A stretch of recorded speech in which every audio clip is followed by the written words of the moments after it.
cause everything around me green. Get the money, dollar bill, yo. What's up, guys? Got some more Crowfall action for you today. This time we are back on the Assassin. Oh wait, it's a plate-wearing stealth Guinea Knight. Oh shit, here we go, son. This is something I've been keeping under my hat for a few months now.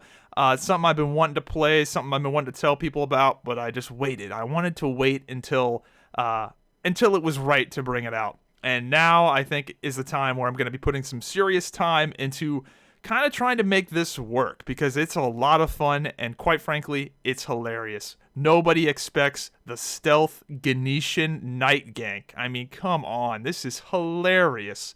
So, this is something I've been playing for about a day, and I am leading the infected world in kills right now, and I'm very excited to see the potential of this. This video is by no means a guide. I'm currently running Holy Avenger and Adjudicator.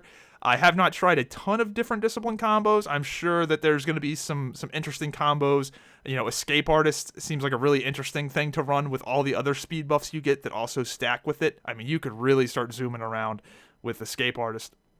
So plenty of other disciplines you could run here. And I'm not a great Knight. I've played Knight before, but it's been a while, and Knight is a very different class than Slayer, which is what I've been playing a lot of as of recently. So this by no means is a guide video. I'm making tons of mistakes, interrupting my combos, things like that. But the overall concept is what I want to talk about. And I think there's a lot of potential in the concept of a Guinecean Sentinel Knight. A Sentinel is one of the least played specs in the game, so it's kind of cool that I get to bring out both a Guinecean and a Sentinel Knight. You know, you don't see Guinecean Knights, and you sure as hell don't see Sentinel Knights, so it's cool to kind of double up and do something really out of the box, and that's what this is, and I'm very excited about it. I saw this guy off in the distance after I 1v2'd those two Knights, and gonna run him down, and I go to chain pull him, but unfortunately he hits his head on that spike there, so the chain pull doesn't work. Now, what you're gonna see right here is elite pro gaming skills. Not really, I could lie. But now what you're seeing right here is I have the Holy Avenger discipline on right now, which gives me a barrier called Sons of Warven, which is a fire damage barrier. Both this Cleric and this Confessor are fire damage, so they are doing hardly anything to me because of this Sons of Warven barrier. So these dudes must have been super confused, because they're not doing anything to me, because both of them are fire damage. If they had any other source of damage other than fire, then they would have just, you know, done way more to me. But since they're both doing purely fire damage to me right now, it is not going well. It's not going well at all. So, this Knight build is actually got quite a bit of AoE damage as well as single target damage. Assuming you have good uptime, you can do quite a bit of damage with this build. And the most exciting thing about this build is that I have 300 attack power. Like, I have so much room to grow. I'm nowhere near any stat caps. This guy actually killed himself with fall damage. You can see the dust down there at the bottom. But I have so much room to grow. And not only is this a good ganker, it's also very good in team fights. Like, this is a plate-wearing class, guys. Like, this is not a leather-wearing ganker that's got to be like, oh, man, I'm super squishy. Like, I'm pretty durable.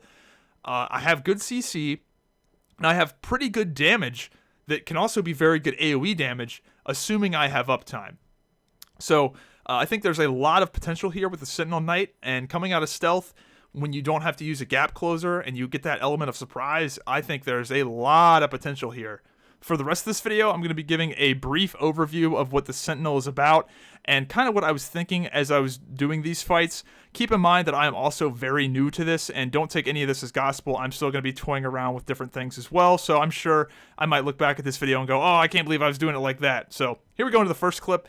I see that there's two guys taking this outpost, so I'm going to assert my alpha male Guinecean dominance and go stealth in there. They are both bunched up pretty close to each other, which is good for me because I have good AoE damage, and it's also good for Knight disruption with the ultimate.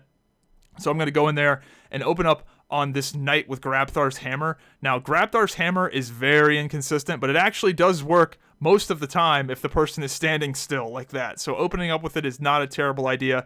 Gonna get my AoE damage rolling here. Now here's what's gonna happen. We're gonna get third-partied by a duelist. So a Chaos Duelist is gonna pop out of stealth right about now. There he is. So now my goals have changed. Now I want to keep these Order players in between me and this Chaos player. So you'll notice I'm sort of positioning myself to body block that Slayer with this Knight's body. So I kind of have an unintentional Guinecean Slayer teammate here. So you see, I'm definitely trying to keep myself on the outside of that cleric here, and I'm gonna end up taking this cleric out, and I'm gonna pull a sweet little move here. I'm actually gonna pull this Slayer to me, but it bugs out, which is good. I'm glad it bugged out because I realized that I can just jump over this hill right here, leave combat. I'm gonna leave combat right here, re-stealth, and I'm gone.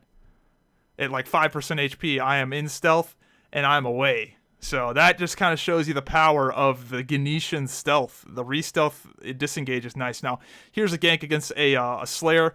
I actually pull this guy off his mount, and this goes completely perfectly. Going to stun him off his mount right here. He's going to retaliate the stun. I'm going to hit him with my root on my my shout power there. He's going to retaliate. He's going to ultimate out of that root. I'm going to pop my pursuit here, hit him with the stun out of the pursuit with that talent. Hit him with another stun, and kill him. Now, that went perfectly well. I hit all my CCs there. If they could all go that well, it'd be great. Here's a 1v1 against a Vengeance Merm. You can take a Vengeance Merm, assuming he's not Minotaur. If he's Minotaur, he's probably going to beat you. Minotaurs are a huge counter for this, I feel like, just in general, because it's so stun-reliant. You have 2 stuns that are pretty critical for your capstone passive, as well as just disrupting. So Minotaur Vengeance Merms, with Vengeance being bugged the way it is, it's going to be tough. But any other Myrmidon, I think you have enough disruption to actually be able to slow them down enough to be able to kill them. Here's a 1v1 against an Assassin. I can't tell what spec this guy is. I'm assuming he's Cutthroat, but I don't know the half-elf armor there. It almost looks like it's male. But anyway, this guy's fairly tanky, but not too much to see here. Other than this sort of highlights one of the weaknesses of my particular build.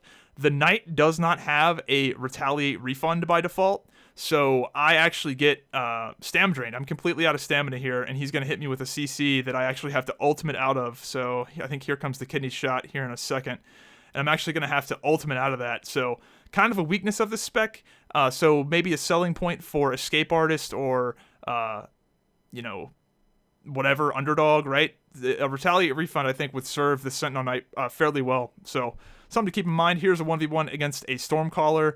Very popular right now. I think this Sentinel build is very strong against Stormcallers because you have a lot of disruption, lots of stuns, lots of ways to stop that cast of Aura Emitter. Now, I'm not very good, I'll be honest. I think he actually gets one off on me. He's going to ult immediately, so I just sort of back off there, pop my barrier, going to wait that out, and then get right back on him.